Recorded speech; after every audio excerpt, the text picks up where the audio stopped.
मित्रांनो, शिक्षक पात्रता परीक्षांमुळे बी-एड या कोर्सचं महत्त्व वाढतंय आणि तुम्ही जर 2026 मध्ये बी-एड करणार असाल, तर हा व्हिडिओ तुमच्यासाठी अत्यंत महत्त्वाचा असणार आहे. कारण आजच्या व्हिडिओमध्ये आपण महाराष्ट्र बी-एड सी-ई-टी आणि ई-एल-सी-टी या दोन्ही परीक्षांविषयी डिटेल माहिती पाहणार आहोत. या दोन्ही परीक्षांमध्ये असणारा फरक आणि तुमच्यासाठी कुठली परीक्षा बेस्ट असेल, ही सुद्धा आपण आजच्या व्हिडिओमध्ये डिस्कस करणार आहोत. तर हॅलो विद्यार्थी मित्रांनो, मी तुमचा एज्युकेटर अरविंद आणि तुमचं स्वागत आहे ग्लोबल ऑनलाईनमध्ये. तर मित्रांनो, महाराष्ट्र बी-एड सी-ई-टी जनरल आणि ई-एल-सी-टी या दोन्ही परीक्षांसाठी असणाऱ्या लाईव्ह बॅचेस ग्लोबल ऑनलाईनमध्ये आम्ही सुरू केलेल्या आहेत आणि याची रिसेंट बॅच ही 15 सप्टेंबरपासून सुरू होत आहे.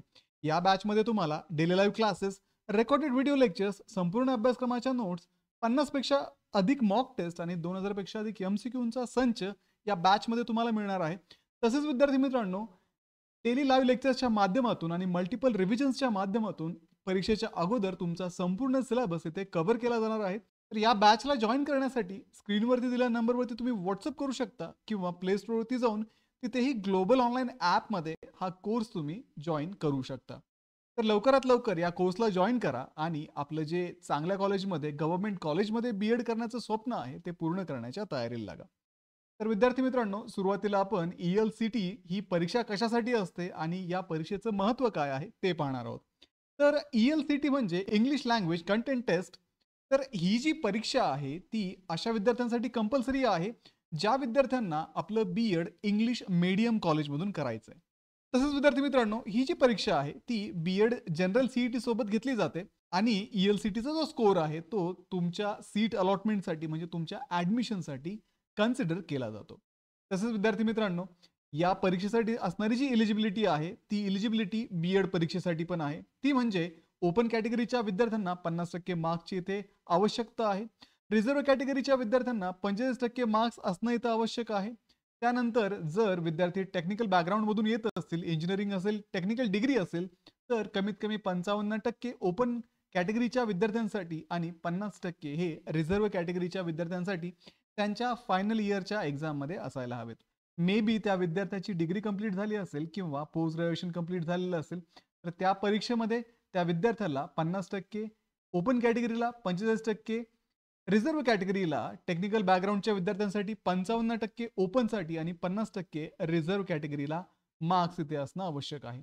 त्यानंतर विद्यार्थी मित्रांनो, जर तुम्हाला ई-एल-सी-टी द्यायची असेल, तर तुम्हाला बी-एड सी-ई-टीला सुद्धा अप्लाय करावं लागतं आणि ज्यावेळेस तुम्ही बी-एड सी-ई-टीचा ॲप्लिकेशन फॉर्म फिलअप करता, त्यावेळेस तुम्हाला ई-एल-सी-टी हा ऑप्शन तिथे निवडावा लागतो. आता ज्या विद्यार्थ्यांनी ई-एल-सी-टी आणि सी-ई-टी अशा दोन्हीही परीक्षा दिलेल्या आहेत, अशा विद्यार्थ्यांनाच इंग्लिश मीडियम कॉलेजमध्ये ॲडमिशन दिलं जातं.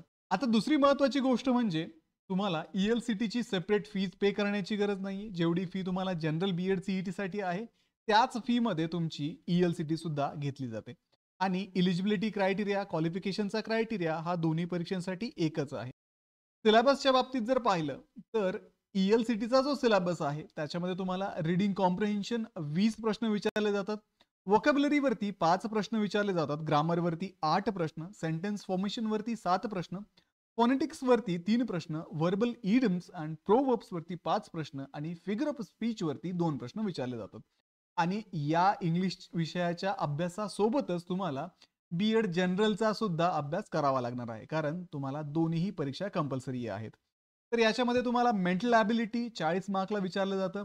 जनरल नॉलेज 30 मार्कला आणि टीचर ॲप्टिट्यूड 30 मार्कला विचारलं जातं. म्हणजे टोटल तुमचा पेपर जो असणार आहे, तो बी-एड जनरलचा 100 मार्कचा, ज्या विद्यार्थ्यांना फक्त मराठी मीडियममधून बी-एड करायचंय, त्यांना 100 मार्कचा बी-एड जनरलचा पेपर द्यावा लागतो आणि ज्या विद्यार्थ्यांना इंग्लिश मीडियममधून बी-एड करायचंय, अशा विद्यार्थ्यांना हा 100 मार्कचा जनरल बी-एडचा पेपर द्यावा लागतोच. त्यासोबतच ई-एल-सी-टीचा हा 50 मार्कचा पेपर सुद्धा द्यावा लागतो.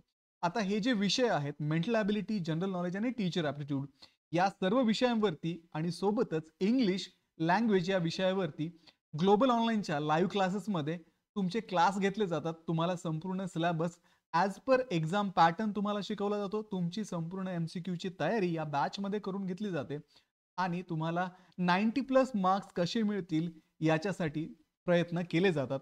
आणि मल्टिपल रिव्हिजन्स इथे होतात. सोबतच तुमच्याकडनं मॉक टेस्टची तयारी करून घेतली जाते, जेणेकरून तुम्ही या परीक्षेसाठी रेडी होता. आता विद्यार्थी मित्रांनो, या परीक्षांमधला जर आपण मेन फरक जर पाहिला, बीएड जनरल आणि ELCT मध्ये फरक काय आहे? तर बीएड CET याच्यामध्ये मेंटल ॲबिलिटी, जनरल नॉलेज आणि टीचर ॲप्टिट्यूड असा 100 मार्कचा पेपर हा असणार आहे.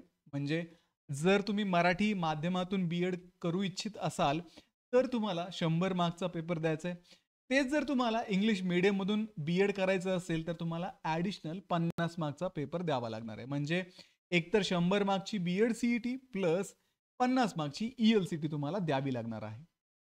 आता या दोन्हीही परीक्षांचा जो स्कोर आहे, तो तुम्हाला स्कोर कार्डवरती सेपरेट दिला जातो आणि ELCTचा जो स्कोर आहे, तो इंग्लिश मीडियमच्या ॲडमिशनसाठी कन्सिडर केला जातो.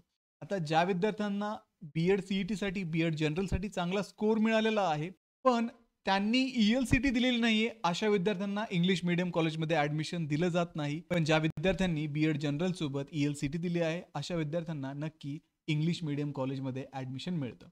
पुढे विद्यार्थी मित्रांनो, ELCT स्कोरचं जर महत्त्व आपण पाहिलं, तर ELCTसाठी तुमची सेपरेट एक मेरिट लिस्ट बनवली जाते. त्यानंतर जेवढा ELCTचा स्कोर जास्त, तेवढं चांगलं इंग्लिश मीडियमचं बीएड कॉलेज तुम्हाला तिथे मिळतं. म्हणजे तुमचं कॉलेज डिसाईड करण्यामध्ये ELCT हा महत्त्वाचा भाग ठरणार आहे. ELCTचा स्कोर जेवढा चांगला, तेवढं तुम्हाला चांगलं कॉलेज पुढे ॲडमिशनसाठी मिळणार आहे. आता बऱ्याचशा वेळेस काय होतं, बीएड CETचा जो स्कोर आहे, तो 2 विद्यार्थ्यांचा सारखा असू शकतो. पण त्यावेळेस जर ELCTचा स्कोर एखाद्या विद्यार्थ्याचा चांगला असेल, तर त्याला चांगला रँक या परीक्षेमध्ये मिळतो. म्हणजे चांगल्या ठिकाणी ॲडमिशनचे चान्सेस त्या विद्यार्थ्याचे वाढतात. पुढे विद्यार्थी मित्रांनो, बीएड जनरलसाठी आपण एक्झाम पॅटर्न पाहूयात. ही परीक्षा जी आहे, ती ऑनलाईन पद्धतीची होते. मीडियम, मराठी आणि इंग्लिश अशा दोन्ही माध्यमातून तुम्ही ही परीक्षा देऊ शकता. टोटल 100 मार्कांची ही परीक्षा आहे. 100 प्रश्न तुम्हाला विचारले जातात. टाइप ऑफ क्वेश्चन जर पाहिलं, तर MCQ पद्धतीचे हे प्रश्न असतात आणि वेळ तुम्हाला 90 मिनिटांचा असतो. आणि या परीक्षेमध्ये कुठलीही निगेटिव्ह मार्किंग सिस्टीम नाहीये. त्यामुळे तुम्ही मॅक्सिमम क्वेश्चन अटेम्प्ट करून तुमचा स्कोर हा वाढवू शकता. तेच जर आपण ELCTच्या बाबतीत पाहिलं, तर ऑनलाईन पद्धतीचीच आहे. इंग्लिश मीडियम इथे कंपल्सरी असणार आहे. टोटल मार्क्स इथे 50 असतील. टोटल क्वेश्चन सुद्धा 50 असतील. MCQ पद्धतीचे हे प्रश्न असणार आहे. 60 मिनिटांचा तुम्हाला वेळ आहे आणि जनरल CET सारखंच तुम्हाला निगेटिव्ह मार्किंग सिस्टीम इथे पण नसणार आहे. पुढे विद्यार्थी मित्रांनो, आपण जर या परीक्षांसाठी महत्त्वाच्या तारखा पाहिल्या, तर तुम्हाला या परीक्षेचं जे नोटिफिकेशन आहे, ते जानेवारी 2026च्या पहिल्या आठवड्यामध्ये मिळणार आहे. आणि हे नोटिफिकेशन मिळाल्यानंतर या परीक्षांसाठी ॲप्लिकेशन फॉर्म भरणं सुरू होतं.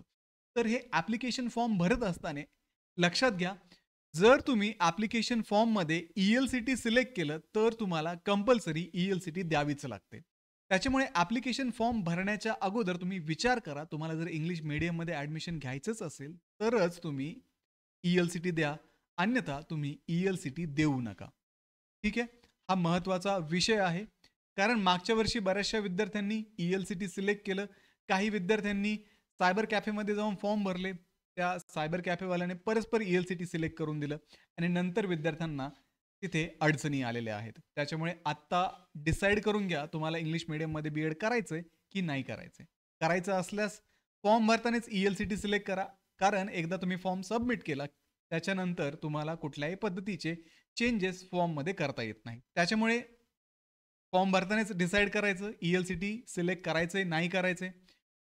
फॉर्म भरल्यानंतर तुम्हाला ॲडमिट कार्ड मिळतात. आता ही जनरली परीक्षा जी आहे ती मार्च महिन्यामध्ये होते. मागच्या वर्षी जर आपण पाहिलं 2025 मध्ये, तर 24, 25, 26 या 3 तारखांना ही परीक्षा झाली होती.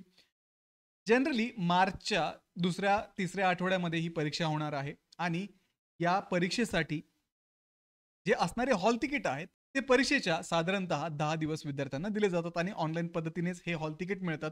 तुम्ही वेबसाईटवरती जाऊन ते डाउनलोड करून त्याच्या प्रिंटआउट काढू शकता. ठीक आहे मित्रांनो, म्हणजे मार्चमध्ये तुमची परीक्षा होईल. त्याच्यानंतर जनरली एप्रिल मे महिन्यामध्ये तुमचा रिझल्ट येतो आणि पुढे ॲडमिशन सुरू होतात. आता ॲडमिशन प्रोसेस जी असणार आहे, त्याच्यामध्ये तुम्हाला रिझल्ट जो मिळतो तो पर्सेंटाईल फॉर्ममध्ये मिळतो. तर हे पर्सेंटाईल कसे कॅल्क्युलेट होतात, याच्यासाठी मी एक सेपरेट व्हिडिओ या चॅनलवरती बनवलेला आहे, तो तुम्ही पाहू शकता. त्यानंतर कॅप राउंड्स होतात. कॅप राउंडमध्ये तुम्हाला अप्लाय करावं लागतं आणि कॅप राउंडच्या माध्यमातूनच तुम्हाला ॲडमिशन इथे वेगवेगळ्या कॉलेजमध्ये महाराष्ट्रामध्ये मिळतात. त्याच्यानंतर ज्यावेळेस तुम्ही कॅप राउंडला अप्लाय करता त्यावेळेस तुमच्या मेरिट लिस्ट बनवल्या जातात. जनरलची एक मेरिट लिस्ट असते, ELCT वाल्यांची एक मेरिट लिस्ट असते. त्याच्यानुसार तुमच्या रँक ठरवल्या जातात आणि तुम्हाला पुढे कॉलेजचे ऑप्शन फॉर्म भरून तुम्हाला हव्या त्या कॉलेजमध्ये ॲडमिशन तिथे मिळू शकतं. पुढे विद्यार्थी मित्रांनो, तुम्हाला ज्यावेळेस कॉलेजेसला अप्लाय करायचं असतं, कॅप राउंडचे फॉर्म भरायचे असतात, त्यावेळेस तुम्हाला काही महत्त्वाचे डॉक्युमेंट्स रिक्वायर्ड आहेत. जसं की तुमचे CETचे डॉक्युमेंट असतील, ELCTचे डॉक्युमेंट असतील, तुमचे स्कोर कार्ड असतील, ॲप्लिकेशन फॉर्म असतील, डिग्रीचे सर्टिफिकेट्स असतील, कास्ट सर्टिफिकेट असेल, त्याच्यानंतर डोमिसाईल सर्टिफिकेट असेल, लिव्हिंग सर्टिफिकेट असेल, अशा वेगवेगळ्या पद्धतीचे डॉक्युमेंट्स तुम्हाला ॲडमिशन प्रोसेसमध्ये गरजेचे असतात. तर ज्यांच्याकडे हे डॉक्युमेंट्स नसतील ते आत्तापासूनच हे डॉक्युमेंट्स काढण्यासाठी तयारी सुरू करा, जेणेकरून ऐन वेळेस तुमची धावपळ होणार नाही आणि वेळेतच तुमचं ॲडमिशन सुद्धा होऊन जाईल. तर अशा पद्धतीने BEd जनरल आणि ELCT विषयी आपण डिटेल माहिती आजच्या व्हिडिओमध्ये आपण पाहिलेली आहे. तर विद्यार्थी मित्रांनो, याच्या व्यतिरिक्त तुम्हाला काही इन्फॉर्मेशन पाहिजे असेल तर नक्कीच व्हिडिओ खाली कमेंट करा. व्हिडिओला लाईक करा, तुमच्या मित्रांना हा व्हिडिओ शेअर करा, ग्लोबल ऑनलाईनला सबस्क्राईब करा आणि आमची जी बॅच 15 सप्टेंबरपासून सुरू होत आहे, त्या बॅचला जॉइन करण्यासाठी स्क्रीनवरती दिलेल्या नंबरवरती व्हॉट्सअप करा किंवा प्ले स्टोअरवरती जाऊन तिथेही ग्लोबल ऑनलाईन ॲपमध्ये हा कोर्स तुम्ही जॉइन करू शकता. तर भेटूया पुढच्या व्हिडिओमध्ये. तोपर्यंत एक्झामचं प्रिपरेशन सुरू करा. Thank you.